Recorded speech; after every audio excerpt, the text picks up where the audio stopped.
Bonjour à tous et bienvenue sur ma chaîne. Dans cette vidéo, vous allez voir les secrets pour être un bon interprète en chinois. Pour être honnête avec vous, vous ne pouvez pas être un bon si vous ne maîtrisez pas les 7 étapes que nous allons voir ensemble dans cette vidéo. Eh bien, si vous n'êtes pas encore abonné sur ma chaîne, faites-le afin de ne pas rater de prochaines vidéos que je suis en train de préparer. Il y a des très bonnes vidéos que je suis déjà en train de préparer, comme les secrets d'un bon orateur en chinois. Les secrets d'un bon orateur chinois. Alors, ces informations, vous les trouverez nulle part.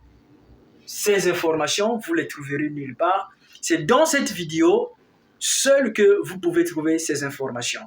Donc, prenez un cahier, un stylo et asseyez-vous. Vous allez voir ces 7 étapes indispensables pour être un bon interprète chinois. Nous allons commencer avec la première étape qui est la maîtrise de 2 langues. Donc, la maîtrise des 2 langues, je cite d'abord le tout. Je cite d'abord tout. Nous allons voir la maîtrise des 2 langues, écoute active, vitesse et mémoire, traduire le sens par le mot. 5e étape, travailler l'intonation. 6e étape, maîtriser les expressions idiomatiques. 7e étape, excusez-moi, c'est être neutre. Sans plus tarder, nous allons commencer donc avec la toute première qui est la maîtrise de 2 langues. Alors, la maîtrise des 2 langues, là, c'est très simple. Vous êtes, par exemple, un interprète chinois et que vous voulez interpréter le français. C'est-à-dire, l'orateur, c'est un français, mais vous voulez l'interpréter. C'est celui qui apporte le message, mais vous voulez interpréter le message qu'il veut donner, dire au public. La première des choses que vous allez faire, c'est maîtriser les 2 langues. Vous ne pouvez pas bien interpréter si vous ne maîtrisez, par exemple, pas bien le français et le chinois. S'il s'agissait, bien sûr, de ces 2 langues. C'est-à-dire, l'orateur parle français et vous parlez chinois. Donc, il faut être en mesure de bien comprendre le français et le chinois. Donc, si par exemple, l'orateur dit A, tu sais comment dire A en chinois. L'orateur dit si, tu sais aussi comment dire si en chinois. Voilà pourquoi la nécessité de la connaissance des 2 langues. Il faut avoir donc quoi? Un vocabulaire très avancé, les règles, grammaticales, s'il faut le dire, le vocabulaire, grammaire, tout ça, c'est tout ça qui compte. Donc, à partir de là, il faut prendre maintenant au sérieux les 2. Nous allons passer sur la 2e étape. Là aussi, c'est indispensable. Vous ne pouvez pas éluder cette étape. Écoute active. Ici, l'écoute active, c'est quoi? Lorsque vous vous êtes mis à interpréter, vous êtes sur, comment je peux dire ça? Vous êtes là où il y a les gens, vous voulez interpréter. La première des choses, il faut savoir comment tendre l'oreille vers l'orateur pour bien comprendre le message, bien capter les phrases qu'il dit. Donc, l'orateur dit des phrases, il peut être... parce qu'il y a des gens qui parlent vite, il y a des gens qui parlent moins vite, mais vous, ça, c'est pas son problème. C'est votre problème de pouvoir capter le message qui veut dire au public. Alors, la vitesse de capter, le mémoire. Il faut être en mesure d'enregistrer et vite à interpréter le message, la phrase qui est dites par l'orateur. Parce qu'il y a des gens qui parlent vite. Mais vous aussi, vous devrez être rapide à capter. Écoute active, la vitesse. Vous écoutez vite, vous avez une mémoire qui capte et qui traduit. Donc, dans vos pensées, vous traduisez directement et puis, qu'est-ce qui se passe? Vous le dites, vous le traduisez encore au public. Vous voyez? Donc, là, c'est quelque chose qu'il faut beaucoup travailler. J'écoute, mais je dois être vite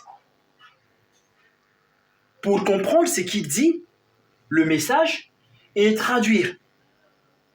Alors, ici, la traduction. Nous sommes maintenant sur la traduction. Parce que c'est ça qui va nous ramener ici. J'écoute, j'ai capté, mais cette fois, je vais traduire. La traduction ici, c'est pas mot à mot. On a dit traduire le sens. Vous allez traduire le sens. Donc, quand j'écoute, par exemple, ce que l'orateur veut dire, moi, je ne vais pas traduire mot à mot. Si je vais mot à mot, je vais forcément fausser. Le chinois est comme ça. Même l'anglais. Il y a aussi d'autres langues, bien sûr. Donc, si vous voulez traduire, n'allez pas mot à mot. Cherchez juste à comprendre qu'est-ce que l'orateur veut dire au public. Le sens de la phrase, allez comment? Et vous traduisez.